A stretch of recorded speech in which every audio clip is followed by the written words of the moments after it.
Jaun-Andreok, ongi etorri eta arratsaldeon guztioi. Les damos la bienvenida en nombre de Radio San Sebastián Cadena Ser. En breve dará comienzo Diálogos del Centenario, una conversación entre Aimar Bretos y Cristina Garmendia sobre innovación y comunicación. Por favor, mantengan en silencio sus teléfonos móviles. Babeslea Gipuzkoako Foru Aldundia eta Eusko Jaurlaritza. Laguntzailea Donostiako Udala.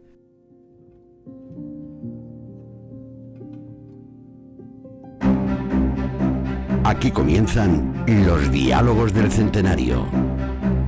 Con ustedes, Óscar Tellez, director de Radio San Sebastián.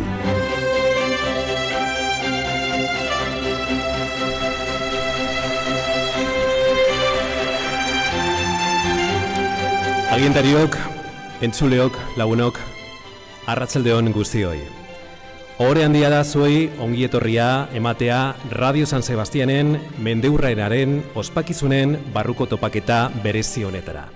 El centenario de Radio San Sebastián no es solo un hito, sino el reflejo de un compromiso inquebrantable con la información, la cultura y la sociedad donostiarra, que refrendamos el pasado 19 de enero en este mismo Salón de Plenos al recibir la Medalla al Mérito Ciudadano. Nuestra emisora ha sido testigo y narradora a lo largo de un siglo de la evolución de San Sebastián y de Guipúzcoa, adaptándose a los cambios sin perder su esencia, estar siempre cerca de la gente. Por eso no hay mejor forma de conmemorar este aniversario que con estos Diálogos del Centenario, un espacio donde el poder de la conversación se manifiesta enriqueciendo el debate sobre un tema crucial hoy en día: la innovación y la comunicación como motores del cambio social. La innovación no solo impulsa el desarrollo económico, sino que también moldea la sociedad en la que vivimos. En este contexto, la comunicación juega un papel fundamental para garantizar que ese cambio sea inclusivo, transparente y participativo. Nos acompañan dos voces de referencia: Cristina Garmendia, donostiarra, presidenta de la Fundación COTEC, que es una organización privada sin ánimo de lucro, cuya misión, además, es promover precisamente la innovación para impulsar el desarrollo económico y social. Desde mayo del pasado año 24 es también presidenta del Grupo Audiovisual Mediaset España. Aimar Bretos, también donostiarra, director de Hora 25 de la Cadena Ser, el informativo líder de la radio con más de 1 millón de oyentes cada noche. La visión y la experiencia de ambos nos ayudarán a entender los retos y las oportunidades que marcan nuestro presente y nuestro futuro. Aurretik, eneko goia, Donostiako alkateari emango diot hitza. Eskerrik asko.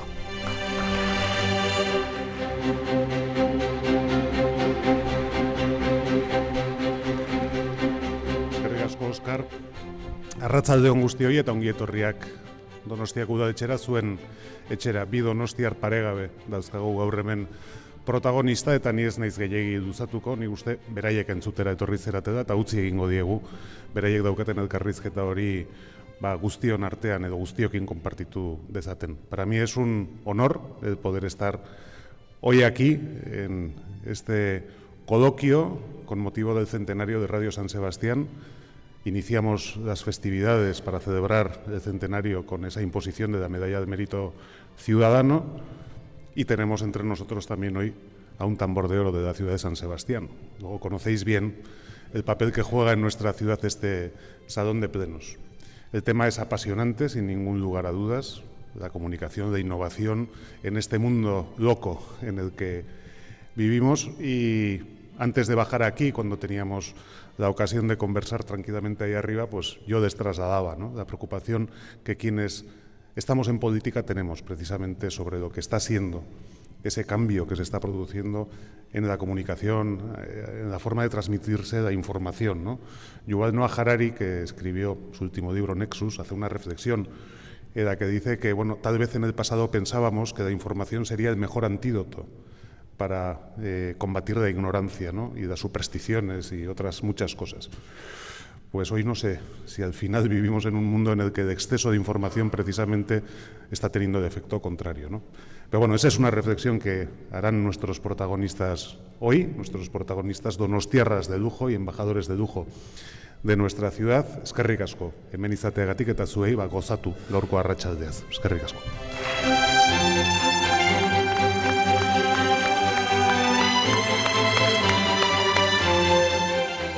cómo suena eso de donostiarras de lujo, dicho del alcalde. Y lo que nos gusta ejercer de donostiarras.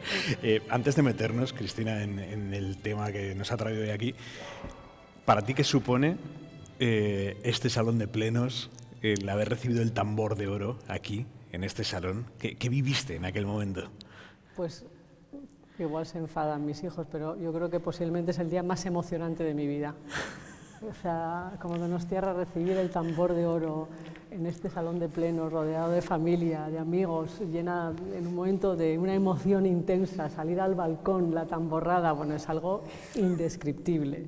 Y los previos para mi madre fueron inolvidables. Sí, el momento donde todos los medios de comunicación ensalzan la figura del tambor de oro, eso para mi madre fue clave y también me alegró por ello mucho. A ti te ha marcado mucho el sentimiento donostiarra, o sea, tú dirías que ha sido algo que ha cimentado tu trayectoria, tu origen, tu raíz. Sin ninguna duda, ¿no? Yo creo que es una ciudad especial que le marca a las personas, no solamente a los que somos de aquí, también a los que vienen, eso lo sé por amigos que tengo que ahora viven aquí, que han venido de fuera, y que es una ciudad que imprime carácter. Y yo he tenido además el privilegio de ver toda la evolución que esta ciudad ha hecho y que está ya entre las grandes ciudades de ciencia e innovación de España, desde luego, y haber sido testimonio de eso pues te hace sentir un orgullo de pertenencia increíble. Y la verdad que sí. Y me imagino que como tú, ¿no? Tal cual. Además, esto que decías de que al final Donosti es un foco de ciencia e innovación, o sea, no es una cuestión subjetiva, hay datos que lo marcan, ¿no? Antes en la comida me estabas diciendo, Aimar, es que hay datos que dicen que esto es la bomba. Sí, bueno, hay un dato muy claro, ¿no? Cuando hablamos de investigación y desarrollo, esto como son los datos, que sabemos que vivimos en el mundo de los relatos, pero los datos importan. Donosti es la ciudad de más de 100.000 habitantes de España que más empleo tiene en I+D+I, de toda España. Y además a mí me gusta resaltarlo, que no es algo que ha pasado porque tenía que pasar. Es el fruto de la política y me gusta resaltarlo. O sea, no ha sido un fenómeno meteorológico. O sea, es el resultado de unas condiciones de ciudad, de unos elementos, de unas capacidades empresariales, pero también de una voluntad política valiente, porque, como vemos, los resultados no se ven de forma inmediata, pero convencidos, ¿no? Y yo creo que además ha sido acordado entre Ayuntamiento, Gobierno Vasco, Diputación, pero especialmente aquí Diputación de Guipúzcoa y Ayuntamiento, donde esto tenía que pasar porque era bueno para la ciudadanía. Y ha sido bueno, sigue siendo bueno. Y en este momento yo creo que es uno de los factores que identifican la ciudad de San Sebastián más allá de los tradicionales. Pero ¿por qué es bueno para la ciudadanía? Quiero decir, habrá muchos donostiarras que, sabiendo que eso está pasando en su ciudad, no perciban que tiene un efecto real sobre su bienestar. O sea, ¿realmente es bueno sobre la vida del donostiarra? Hombre, es bueno en general porque la ciencia y la tecnología, como estamos viendo, determinan nuestra vida.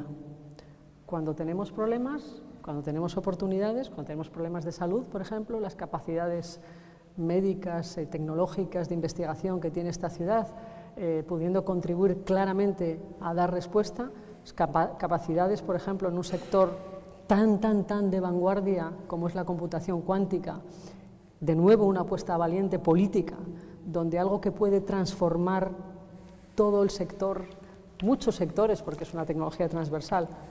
Aquí se hace una apuesta muy fuerte que atrae talento, que se están generando empleos y importará. ¿Por qué importará?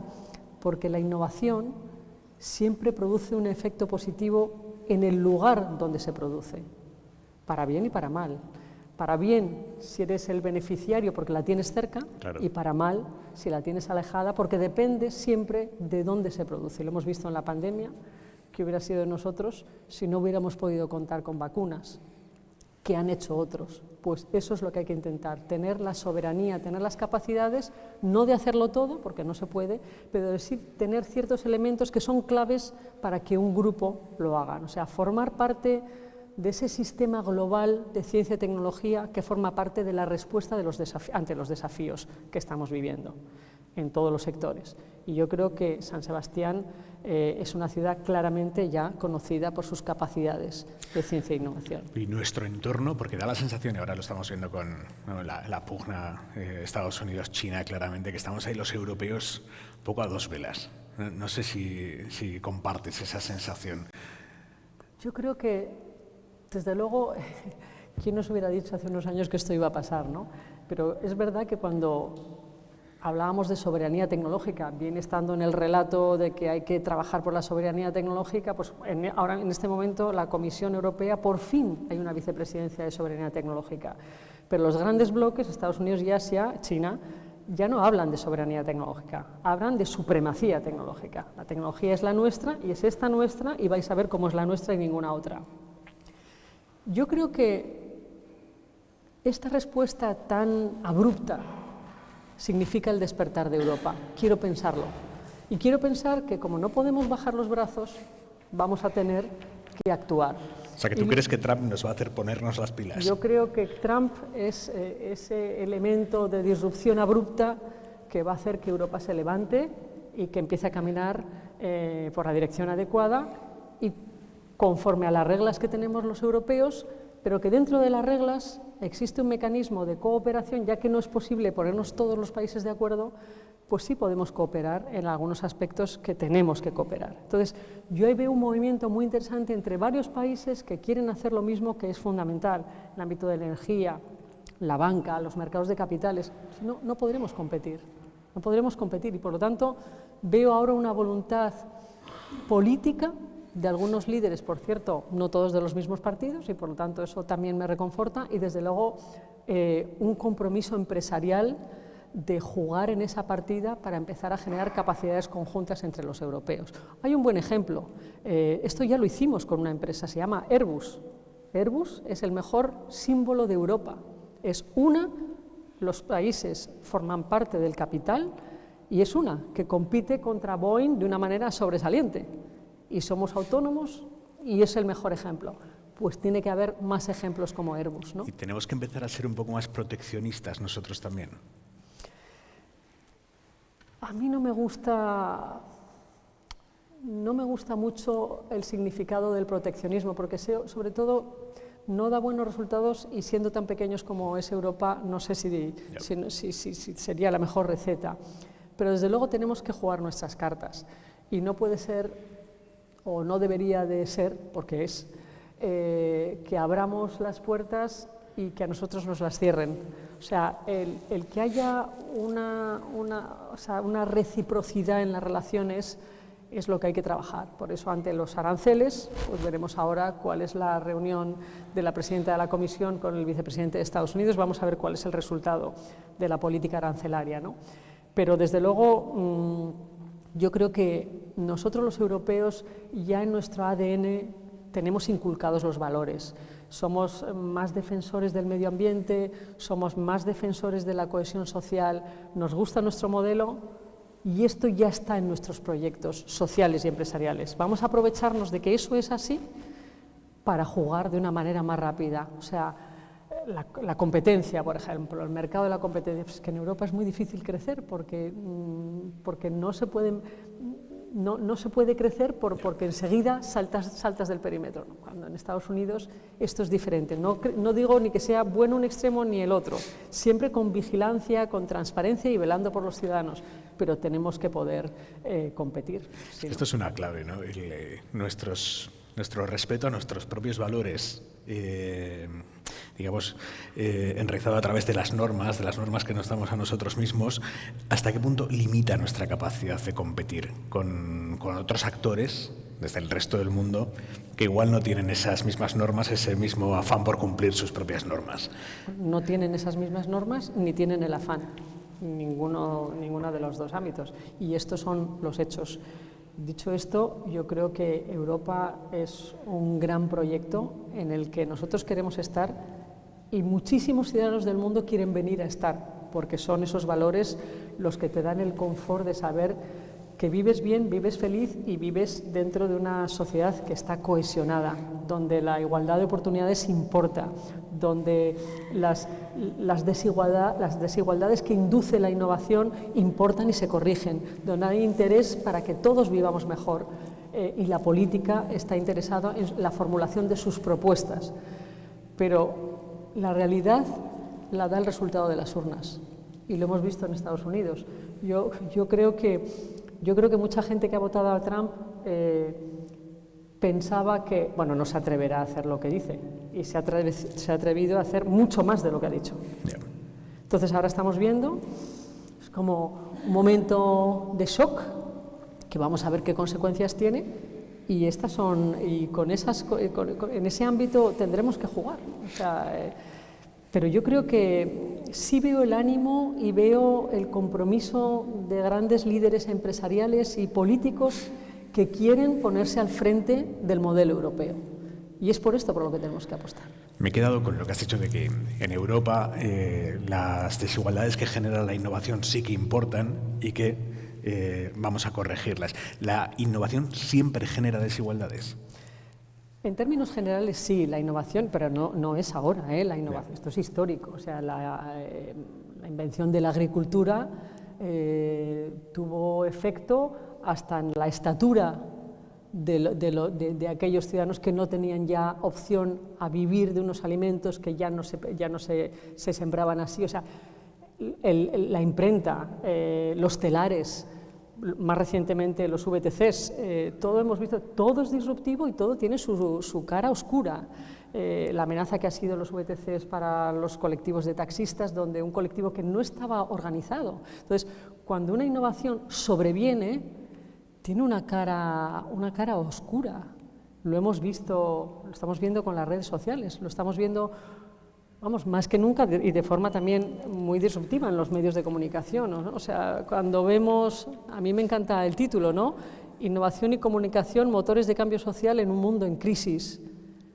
Y si nos vamos a innovación y comunicación, y esto también aplica a Europa, creo que todos estamos de acuerdo con el titular, ¿no? Que realmente la innovación y la comunicación son motores del cambio en un momento tan convulso como los que estamos viviendo.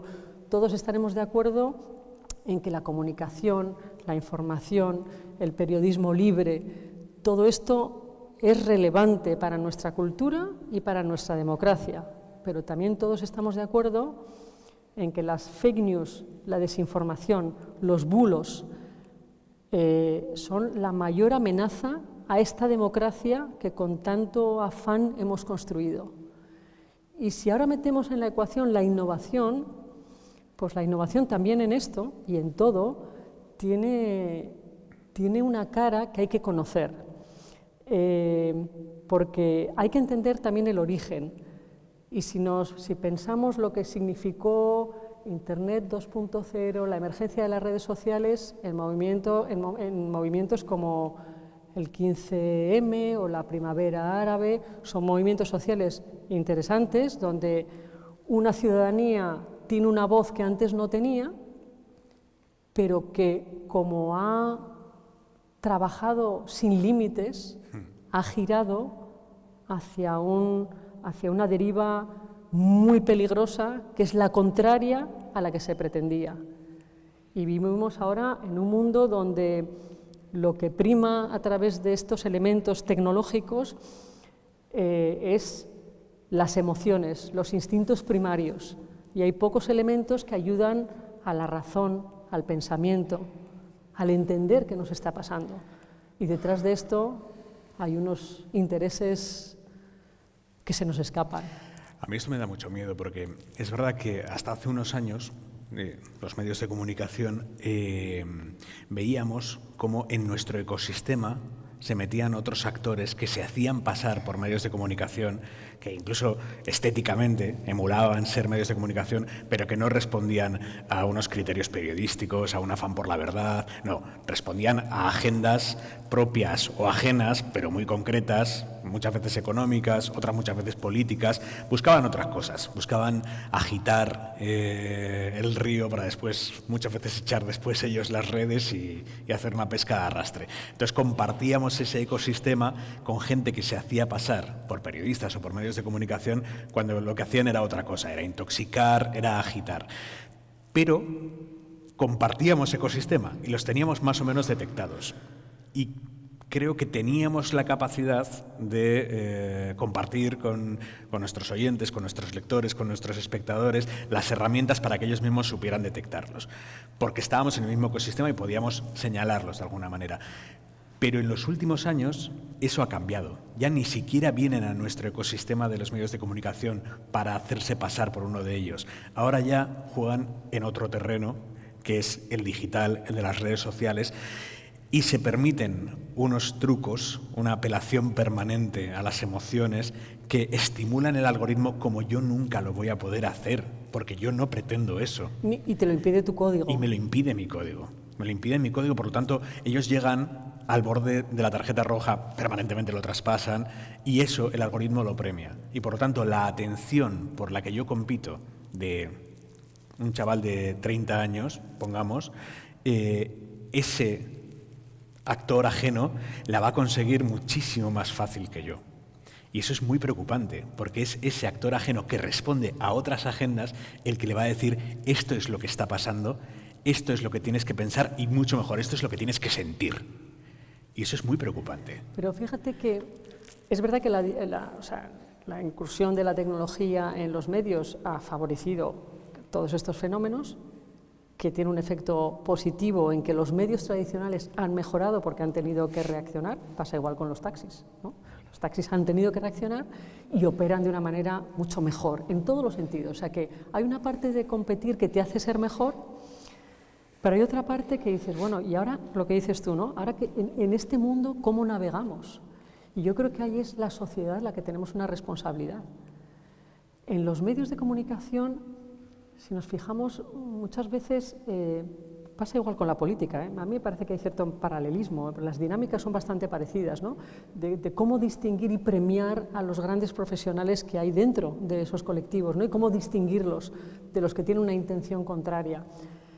¿Cuántas veces esa especie como de hostilidad que puede haber de algunas, me da igual, partidos políticos o grandes empresas alrededor de los medios de comunicación, que es como no me fío, no me fío, no me fío? ¿Y cuántas veces un director de comunicación se le valora más por haber sido capaz de eliminar una noticia de la portada que por haber sido capaz de introducir una buena noticia en la portada? Entonces, claro, si lo que premias es ese comportamiento y si esa es la aproximación, ahí hay una responsabilidad ciudadana.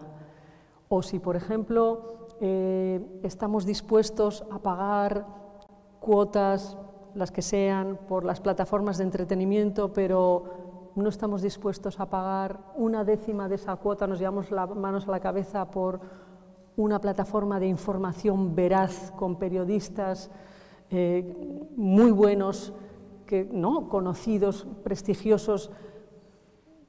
No estamos en igualdad de condiciones, pero es esa reacción social la que induce ese cambio de dinámica. Eso, ¿no? Del pago es una cosa que me trae loco a mí. La gente que te dice, no, es que ¿cómo voy a pagar 9 euros al mes por estar suscrito al País? Ya, amigo, si sumamos lo que pagas por Netflix, por Filmin, por HBO, por Disney Plus, por tal, ¿cuántas veces estás pagando lo que te costaría una suscripción? Digo, El País, es mi casa, pero vamos, a cualquier otro medio de comunicación, ¿no? Joder, y al final, lo que te aporta, yo no resto ningún valor a lo que te aporta Netflix, ¿eh? O sea, creo que el consumo cultural es básico para ser lo que somos, humanos, en democracia y en sociedad. Pero, joder, la información también. Es que la información, los informativos, en mi casa, en Mediaset, ¿no? Al final, los informativos son la columna vertebral de un medio de comunicación. O sea, los informativos son sagrados, tienen que ser veraces, tienen que estar con fuentes contrastadas. Y eso es toda una inversión y una apuesta que hace la empresa, ¿no? Pero esto tiene que tener una contrapartida, pero tiene en sí un valor que es necesario para la democracia. Imagínate si los informativos que tienen esta aproximación acaban perdiendo la relevancia que necesitamos que tengan para velar por nuestra democracia, pues tenemos un problema de modelo. Y de nuevo volvemos a que cuando queramos reaccionar, será tarde. Será tarde. Es que la gente no se hace una idea de... Los informativos son caros, ¿eh? O sea, informativos son caros y además... O sea, hacer un buen informativo cuesta una pasta. Pues cuesta mucho dinero y además es importante hacerlo, porque hay que apostar ahí. Claro. Hay que apostar ahí y hay que darle las herramientas a los reporteros y reporteras para que estén en la calle, para que estén en el sitio donde se está produciendo la noticia, para que nos traigan testimonios en tiempo real, y todo eso es costoso, pero es lo que marca la diferencia. Y ahí hay que seguir apostando. El problema es el modelo, lo que dices tú, el modelo de suscripción o el modelo de adopción, ¿no? De por qué necesitamos o por qué queremos tener o fiarnos de la fuente de información. Y además es muy importante que las cadenas generalistas, los grandes medios de comunicación generalistas, no renunciemos a eso, porque yo me he dado cuenta, no sé si tú lo piensas, habitualmente, de siempre, de toda la vida, hemos debatido desde distintas perspectivas sobre una realidad, que es la que todos dábamos por buena, porque es la que llegábamos a ella a través de los medios de comunicación, ¿no? Hay una realidad y los demás opinamos sobre ella, intentamos influir en ella, intentamos cambiarla, ¿no? A través de la política, por ejemplo, del activismo. Pero es que en los últimos años vamos a distintas realidades. O sea, el usuario de las redes sociales se encuentra con que el algoritmo, la red, performa una realidad para esa persona. Entonces, ya no vamos a estar ni siquiera hablando de lo mismo, o sea, no vamos a poder debatir sobre una realidad porque vamos a tener concepciones distintas de lo que pasa. Y con la inteligencia artificial en abierto como DeepSeek, ya es a la enésima potencia, porque todo el mundo tiene esa parte positiva, de nuevo la innovación, esa parte positiva de democratización, todo el mundo puede, pero todo el mundo puede y todo el mundo va a introducir mucha información sin ningún orden, donde saldrán unas realidades que serán distintas. Entonces, ¿quién va a ser el garante? ¿Qué es la verdad? Por eso es importante dar veracidad a los hechos. Los hechos son los que son, los datos son los que son, lo estamos viendo. Y es que si no prestamos atención a la calidad, a la garantía de las fuentes de información, pues es que estamos en el mundo del relato. Entonces, tenemos que distinguir entre información y entretenimiento. El entretenimiento, puede haber entretenimiento con información, pero la información es la información. Entonces, por ejemplo, el tema de la vivienda, me parece el dato más increíble, ¿no? El tema de la vivienda y los datos de ocupación, que es que yo el otro día con los datos que sacasteis vosotros me quedé impactadísima. En esa encuesta, ¿usted cree que su vivienda se la pueden ocupar? Y un 50% decía que sí, 50%. Y la tasa de ocupación es del 0,058%. El dato y la percepción del dato. Pero lo que nos importa es cómo lo percibimos. Y si lo percibimos así, pues es lo que es. Yo creo que ahí también tenemos que hacer mucha autocrítica. Los medios de comunicación creamos temores infundados. Eso es. A través de nuestras programaciones, porque yo voy a tener, o sea, yo sé cómo, yo creo que todos sabemos cómo hacer un pico falso de audiencia. O sea, yo ahora empiezo a decir determinadas cosas y engancho mucho más fácil a alguien que si le cuento una realidad posiblemente mucho más insorga, ¿no? Pero precisamente porque hemos tomado esos atajos los medios de comunicación muchas veces, creo que creamos esos temores infundados. Pero porque hemos perdido la capacidad de disfrutar con el pensamiento, escuchando a una persona que te hace pensar, que te provee de una información que igual no tenías, que te hace cambiar la forma de opinar. Y eso es disfrutar, pero en el mundo de la inmediatez no te da tiempo a pensar, solo vives por instintos, es una zona distinta del cerebro, muy distinta, reaccionas con inmediatez porque es una emoción, no es una reflexión. Y necesitamos poder pensar. Antes te lo contaba, yo a mis hijos les ponía el ejemplo cuando eran pequeños para que entiendan lo que es el pensamiento y lo distingan bien, que es ante los hechos. Yo les ponía el ejemplo, si habéis quedado conmigo a las 5 y llego una hora tarde, si uno de los dos piensa que se me ha olvidado, el sentimiento es qué cara a mi madre, menuda bronca le voy a echar cuando venga. Indignación, ¿no? Indignación, ¿no? Si el otro piensa que me ha pasado algo, el sentimiento es de preocupación y el hecho es el mismo. Por eso el pensamiento importa.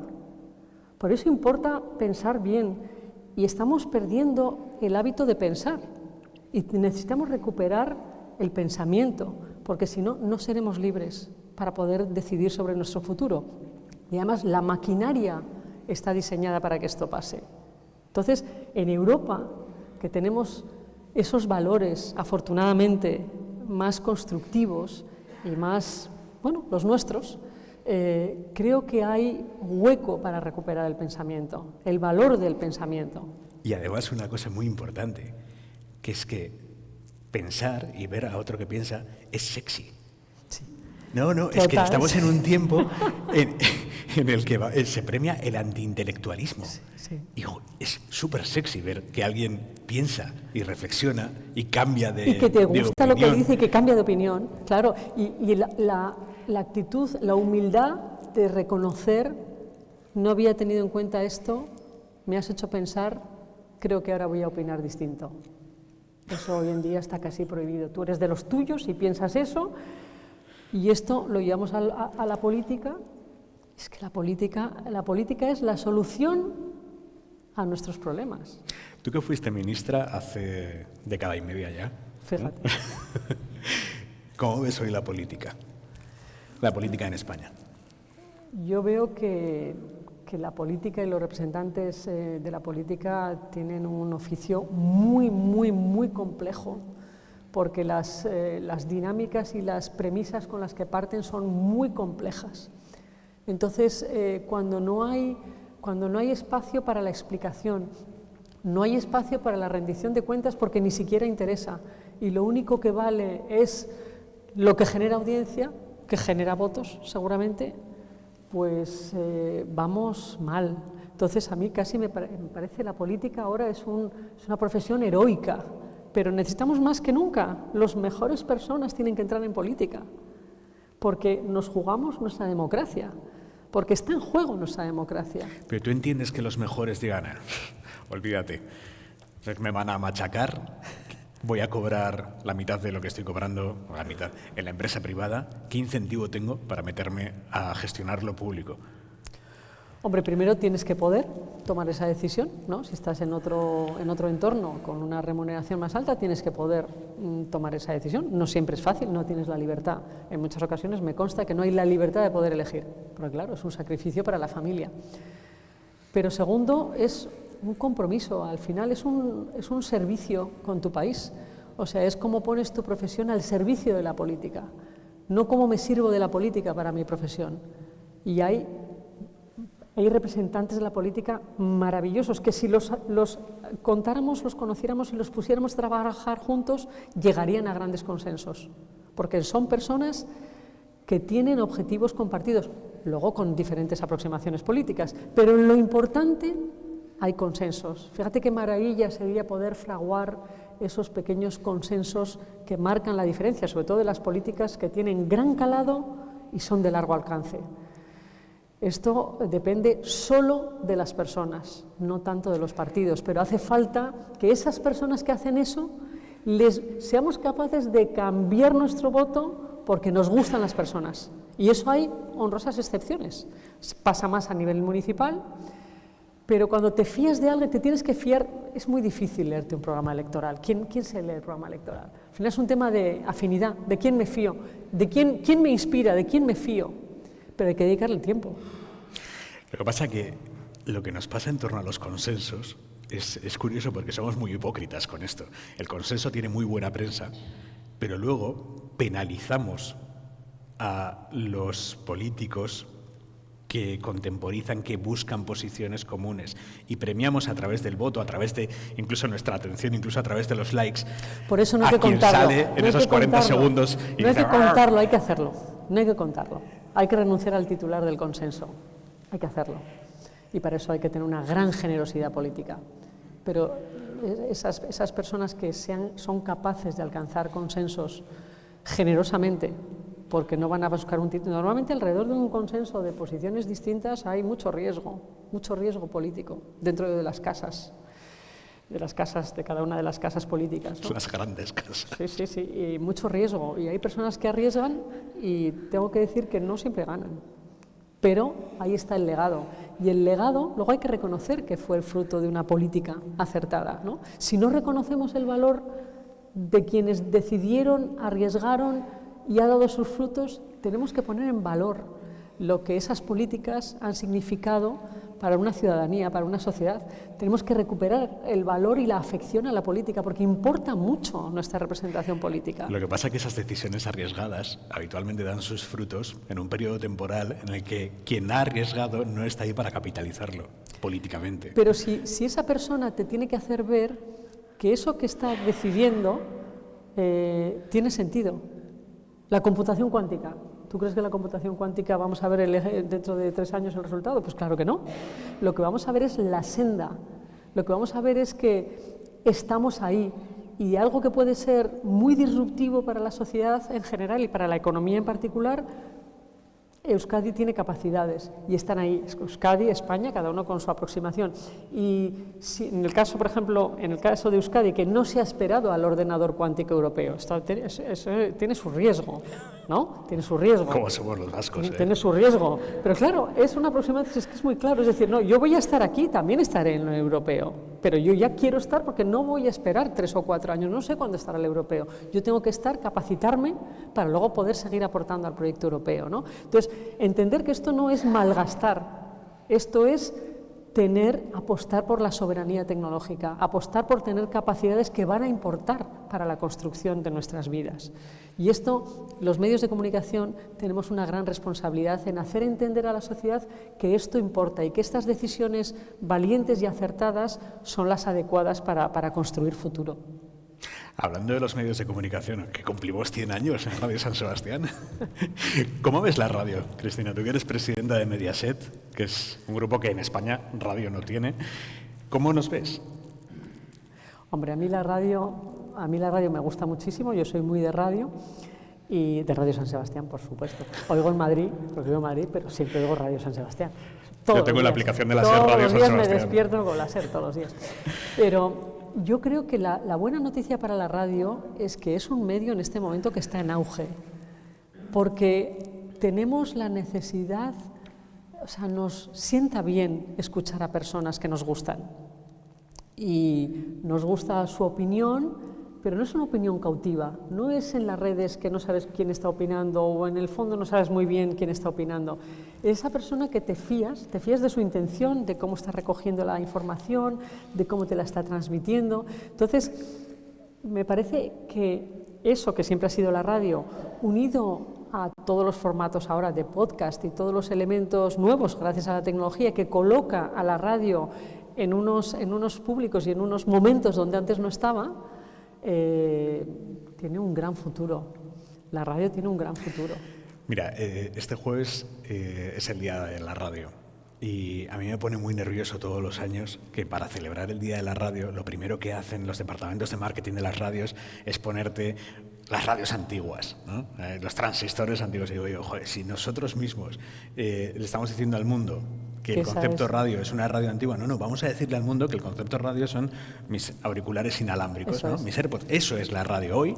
Y eso es casi todo, ¿eh? Y efectivamente, y a eso es a donde yo quiero ir, ¿no? Hacia una escucha digital muy bajo demanda, que sea compartida en el directo, pero que también la puedas compaginar con una escucha bajo demanda. Y es muy bonito celebrar el Día de la Radio anualmente porque se juntan distintas ideas, ¿no? Distintas reflexiones a dónde queremos ir. Yo creo que además es importante que los medios de comunicación hagamos públicos nuestros debates a dónde queremos ir. Pero fíjate, en la radio, y en una radio como la SER, donde hay muchos profesionales que habéis estado muchísimos años y habéis visto muchas transiciones, a mí me gustaría preguntarte, ¿cómo ves tú la profesión, la evolución de la profesión como periodista, como profesional de la radio en este caso?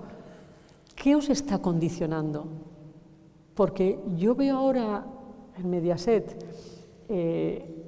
cómo trabajan los entornos, o sea, para que salga un programa, todos los medios que hay detrás, centenares de personas trabajando, los controles, el sonido, la imagen, los trajes, o sea, centenares de personas que trabajan. Yo estoy descubriendo, claro, yo antes lo conocía de otra perspectiva, ahora que veo la realidad de los colectivos que trabajan, parece que el producto es muy meritorio. Porque claro, a ti en Hora 25 se te ve a ti, pero todos los equipos que hay detrás, todo lo que tiene que pasar para que tú puedas, ¿no?, decir lo que estás diciendo, ¿cómo has visto esa evolución? ¿Cuál es? Porque yo ahí la evolución del periodismo también tengo mi opinión, pero me encantaría conocer tu opinión desde la profesión. Yo creo que ha cambiado a todos los niveles, ¿no? Para empezar, ha cambiado, y volvemos al concepto que usábamos antes del ecosistema. Pues antes, Hora 25, te estoy hablando de hace 20... Hora 25 es un programa que tiene 52 años. Yo soy el primer director de Hora 25 que no había nacido cuando nació el programa, que es una cosa de la leche. Antes Hora 25 competía con pocas cosas a la hora de la cena, o cuando una familia estaba en su salón, podía ver la tele, podía ver la radio. Ahora Hora 25 compite con todo. O sea, mi competencia, por ejemplo, mi principal competencia no es la COPE, no es el programa que está haciendo Expósito en la COPE a mi misma hora, porque hay un salto ideológico también que hace difícil el zapeo. Yo no creo que mi oyente, si yo le aburro con algo, se vaya a ir a la COPE, sino que se va a ir a Netflix. O se va a ir a Broncano, por ejemplo. Broncano ahora para mí es el anticristo, porque Broncano... No. Tengo una cruzada con Broncano porque... Es que claro, es que pensad que había mucha gente que sus hijos adolescentes, se iban a la habitación nada más cenar y se encerraban ahí, entonces... Pero ahora ven la tele. Y ahora ponen la tele en el salón y esos padres, con tal de estar con sus hijos en el salón, se comen a Broncano y ya no me están escuchando a mí. ¿Vale? Entonces, Broncano, el anticristo. Por un lado ha cambiado la competencia, que tenemos competencia por todos los lados. Por otro lado han cambiado las redacciones. Las redacciones se han ido precarizando y eso es una cosa que los que tenemos... la posición... Las relaciones... Las redacciones.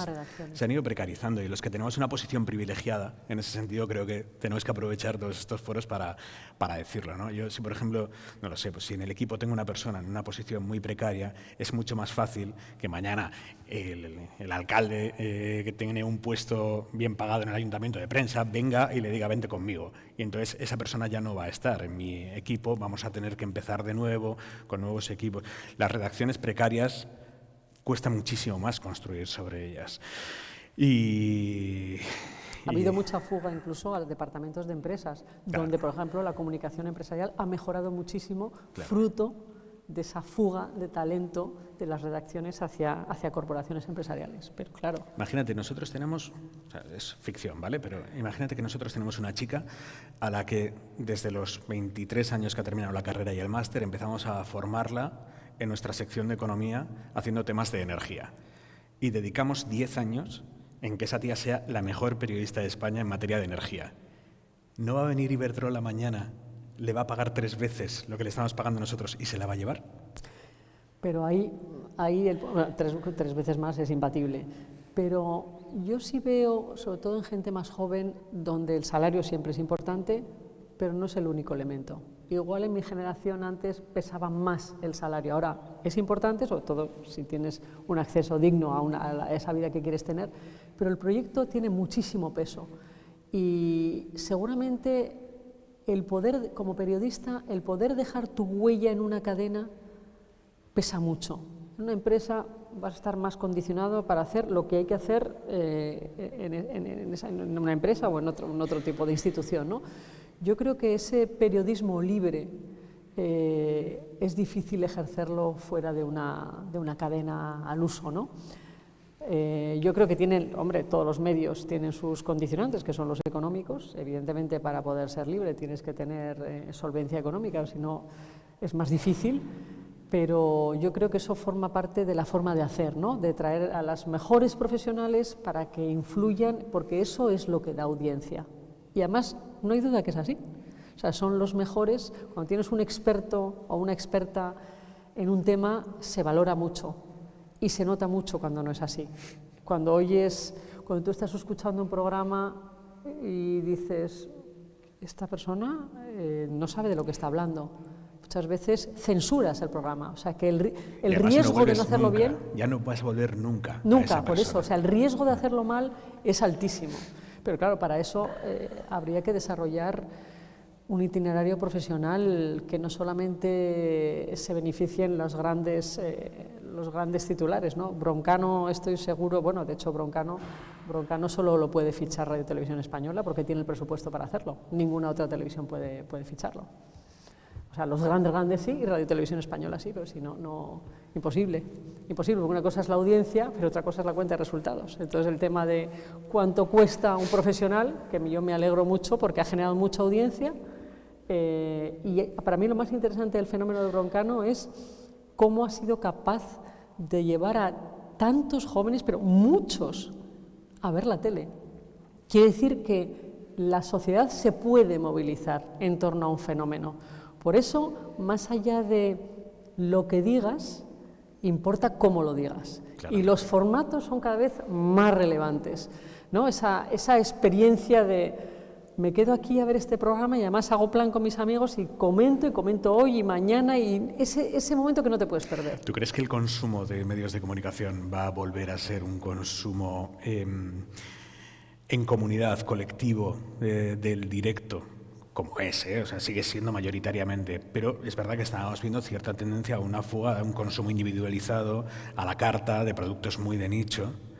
El consumo individualizado en general, estamos viendo que genera, por ejemplo, comportamientos adictivos a la tecnología y al entretenimiento, o sea, la tecnología como herramienta, pero los contenidos que te gustan y que además el algoritmo sabe que te gusta y eres capaz de producirte unas emociones de que te generan una dependencia, está generando problemas de salud pública.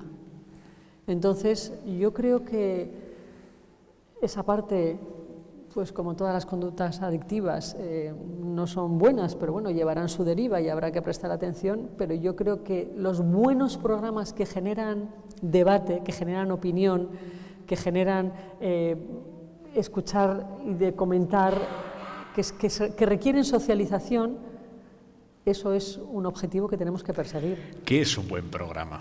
Se lo pregunto a la presidenta de Mediaset. ¿Qué es un buen programa? O sea, ¿es un programa que nos da mucho dinero? Sí, porque si no, no vamos a poder seguir emitiendo. ¿Es un programa que genera mucha conversación? Sí y no, porque puedes generar mucha conversación y que esa no sea del todo buena. ¿Qué es un buen programa? Te voy a contestar a la gallega con otra pregunta. ¿Un buen programa es uno que tiene una buena audiencia? Claro. Yo recuerdo, nunca lo voy a olvidar, un comentario que me hizo un grandísimo profesional de la televisión, comentando algún programa que a mí no me gustaba, y me dijo, mira, igual que a un médico no le tiene que gustar su paciente para curarlo, a mí no me tiene que gustar el programa para emitirlo. Le tiene que gustar a la sociedad española. Yo tengo que intentar leer la sociedad española para ver qué programa presento para que haya audiencia. No me tiene que gustar a mí. Y fíjate que es una cosa obvia, pero te da que pensar. Entonces, el tema es, ¿qué es un buen programa? ¿El que consigue máxima audiencia? ¿Todo vale? ¿Aplicamos el código ético, deontológico y esas son las líneas y lo demás todo vale? Bueno, pues ahí están los contenidos multiplataforma donde cada uno se entretiene con lo que le gusta, donde hay una diversidad enorme. Los medios tradicionales no pueden tener esa amplitud, pero dentro de ese margen pues puede haber unos programas de entretenimiento en un sentido y en otro, con un entretenimiento o con otro, pero no es fácil navegar ahí. ¿Qué es un buen programa? Pues la audiencia lo respalda. ¿Qué es calidad? Sí, esta es buenísima. Digo el pecado, pero no el pecador. Vale. Esto me interesa. Una persona también muy relevante de este país. ¿Cuánto de relevante? Le dijo al antiguo consejero delegado de Mediaset, oye, tengo que decir que tu cadena, este programa a mí no me gusta nada. Dice, pues menos mal, me das una buenísima noticia, porque si no, no tendríamos audiencia. Claro, depende, la audiencia va a una generalidad, no a una persona que no sé que le guste, no es un dato que le guste a una persona determinada. O sea, es un arte hacer programas muy transversales, ¿eh? O sea, pero mira, Broncano de nuevo ha traído a gente muy distinta. Que no me hables de Broncano, Cristina. Es un arte hacer programas muy transversales, programas Atrápalo Todo. No es nada fácil. La gente piensa que hacer un programa en un medio de comunicación es algo fácil y es complicadísimo. Es muy difícil, es muy complejo hacer un buen programa, es muy complejo. Pero hay que saber leer a la sociedad, ¿no? Hay que saber qué le moviliza, qué le gusta y saber entender cuáles son las historias. ¿Qué espera de nosotros también? ¿Qué espera de nosotros? ¿Qué espera de nosotros y cuáles son las historias que tenemos que contar? ¿Cuáles son las historias que interesan? Muchas veces hay que probar, y eso tiene su parte de riesgo, pero hay que probar y saber leer qué interesa y lo que no interesa. Hay una parte de hasta qué punto un medio privado tiene que cumplir una función social. Claro que hay que cumplirla, pero con qué medios tienes que intentar inducir una demanda, que eso también se puede hacer, porque tú puedes intentar que algo que es relevante llegue a interesar, y en eso tenemos que trabajar. Los medios tenemos una responsabilidad. O sea, cuando hablamos de tecnologías profundas, disruptivas, pues a priori, si tú haces ese anuncio, ven los programas muy pocos, pero en realidad es muy relevante, pues habrá que pensar cuál es el formato que te lleva a una audiencia, que empieces a introducir poco a poco eso que sí importa. ¿Los medios podemos inducir que a nuestra audiencia le interese un producto que queremos darle? Deberíamos poder, porque nos escuchan millones de personas cada día. Entonces, el tema es estar atentos a cómo se compone esa audiencia. Si es la de siempre, que va cumpliendo años contigo, o hay unos picos nuevos de gente de otras edades. O sea, tú tienes que ir viendo cómo son los públicos que se van moviendo alrededor de determinados programas, de determinadas audiencias, ¿no? Y atender eso y ver qué funciona.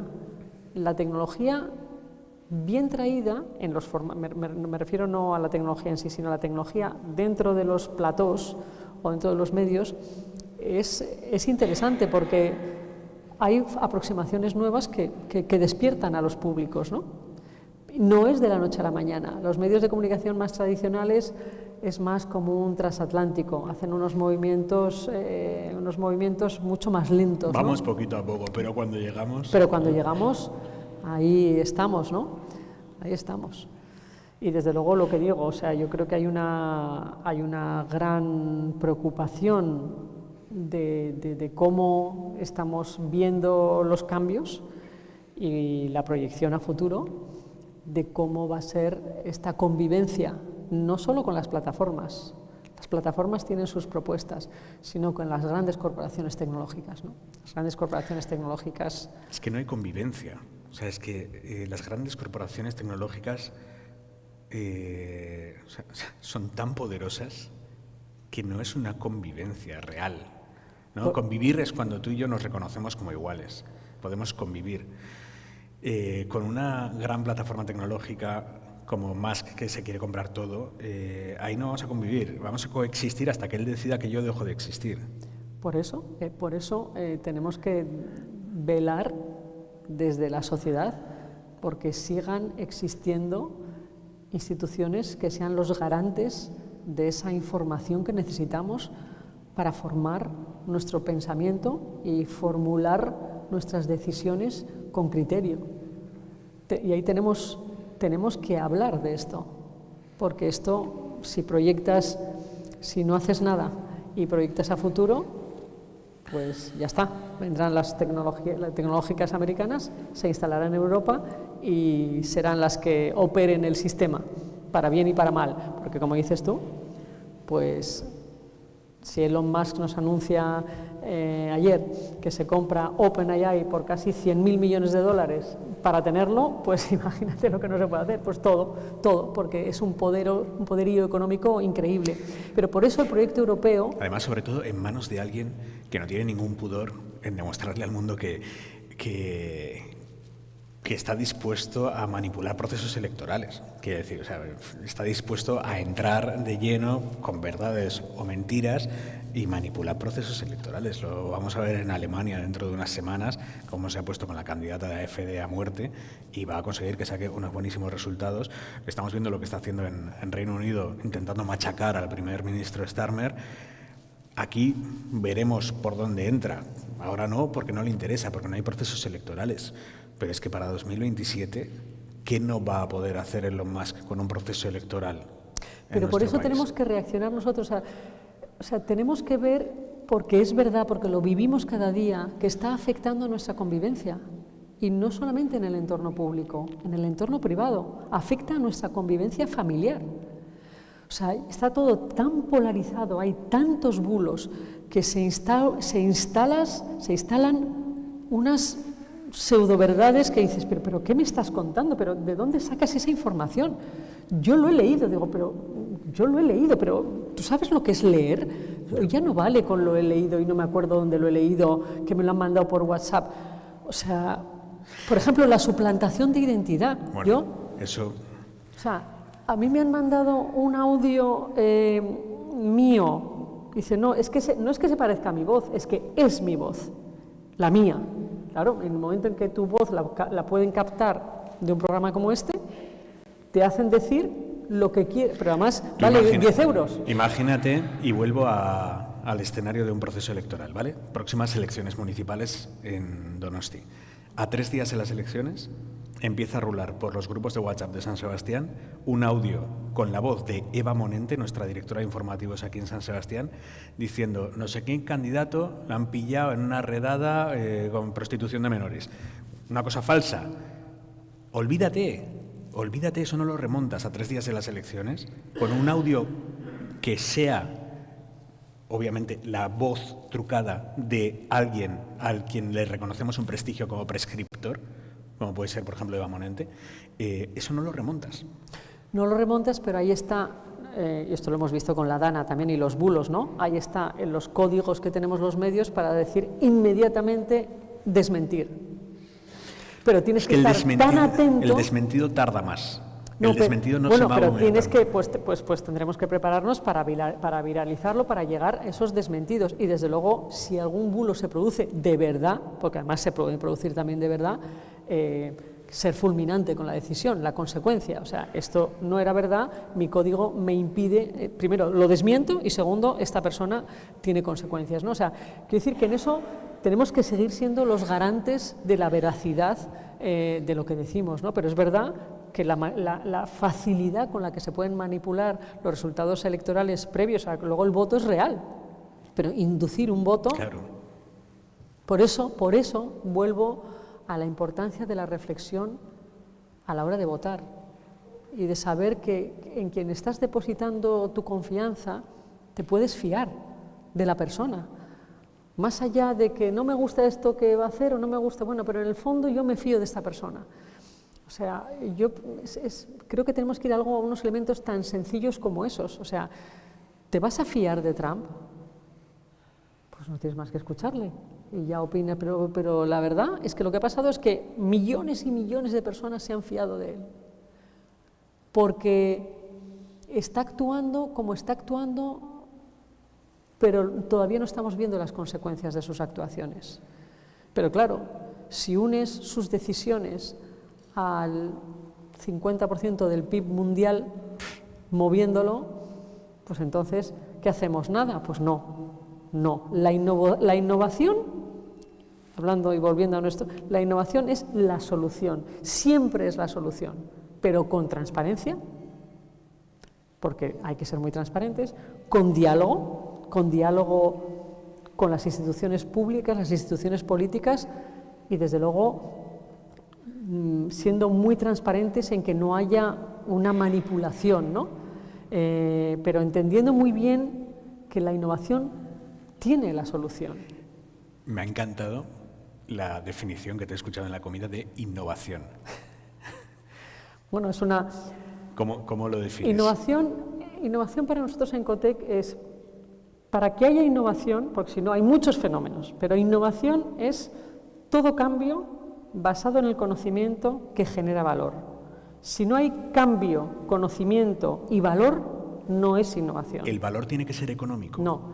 Todo cambio, no solo tecnológico, porque hay unos cambios sociológicos que son muy relevantes y que son fenómenos, son fuente de innovación. Todo cambio, no solo tecnológico, basado en el conocimiento no solo científico, muchas veces hay un conocimiento incluso político, que muchas veces alguien que tiene experiencia política te dice, mira, ya sé que esto es lo que habría que hacer, pero así no va a conseguir el efecto que buscamos con la experiencia política. O sea, el conocimiento, todo el conocimiento relevante, no solamente el científico, y que genera valor definitivamente social. El valor económico siempre es la consecuencia de haber generado valor social. Y afortunadamente ya todas las instituciones empresariales lo tienen muy claro ahora. O sea, es muy difícil tener una cuenta de resultados saludable si no impactas positivamente en la sociedad. Esto ya importa en la rendición de cuentas, importa en las juntas generales de accionistas. Esto ya se ha instalado, es así. O sea, tú tienes que, tu resultado es una cuenta de resultados de tus procesos que son operativos, pero tú tienes que generar valor social. El tema es ese modelo que te lleva a un ingreso que te soporta ese valor social, en el caso de los medios de comunicación, ¿no? O sea, esas audiencias que consigues porque estás haciendo eso que tienes que hacer, porque eres el garante, uno de los garantes claves de la democracia. Lo somos y tenemos que ejercer ese rol. Ahora el reto será que sea sostenible nuestra cuenta de resultados. Cristina, me ha encantado hablar contigo. Igualmente. Ha sido una gozada, es que ricasco. Un placer, Suri.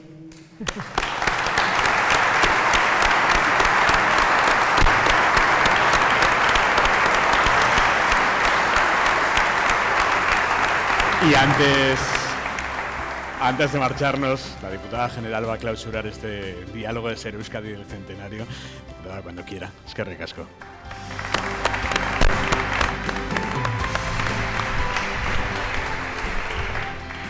Arratsaldeon danai. Bueno, el alcalde nos decía que estamos en su casa y como estamos en casa, pues me siento en confianza como para deciros algo bastante atrevido, y es que decían que la política, o decía Cristina, que la política es algo extremadamente complejo, y efectivamente lo es, como son también otros ámbitos de la vida.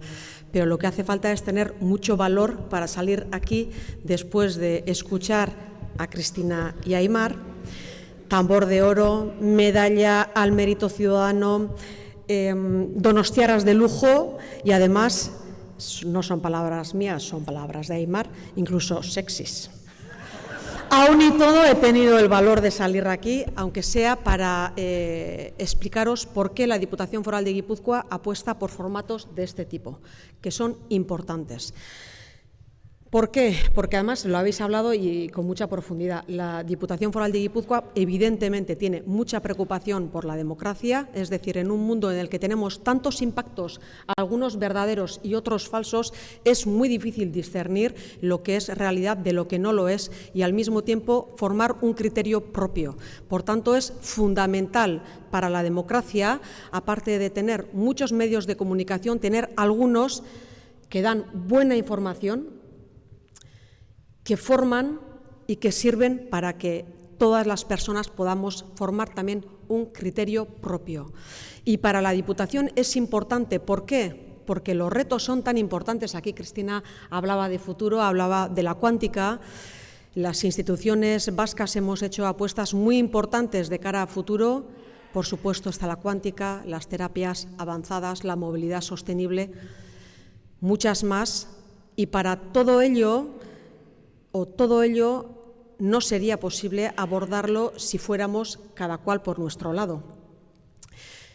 Y por tanto hacen falta instituciones, hacen falta empresas, hacen falta agentes, hace falta ciudadanía con criterio propio como para hacer apuestas compartidas, apuestas de futuro y apuestas de país importantes, que son las que nos van a trasladar en un mundo tan cambiante y en un mundo en crisis a tener cierta seguridad de hacer un camino que es el que hay que hacer. Porque aquí se decía, no sabemos muy bien la cuántica qué es lo que nos va a traer en el futuro, pero lo que sí sabemos es qué es lo que tendremos en caso de que no estemos en ella. Hortaz, nik demokraziari emanen nion benetako garrantzia eta horretarako espazio hauek ezinbestekoak ditugu. Eskerrik asko benetan eskertzen dizuegu bihotzez, gelditu eta zuekin batera pentsatzeagatik, lujo bat izan da, benetakoa. Eta nik bi elementu nahi ditut gehitu honetara. Yo quisiera añadir 2 elementos que para la Diputación Foral de Guipúzcoa son fundamentales, que son el diálogo siempre y en todo caso y la colaboración.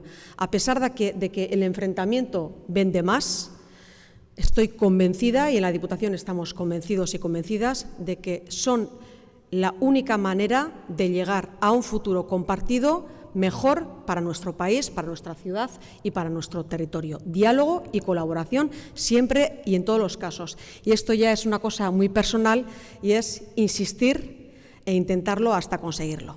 Eskerrik asko, zorionak, ha sido un lujo, gracias Cadena Ser, zorionak berriro ere, un urte hauetanko ibilbideagatik, noski jaso dezuten dominagatik ere, edo aitortza horregatik, eta eduki ditzagula beste horrelako batzuk ere etorkizunean gozada bat izan dalako zuek entzutea.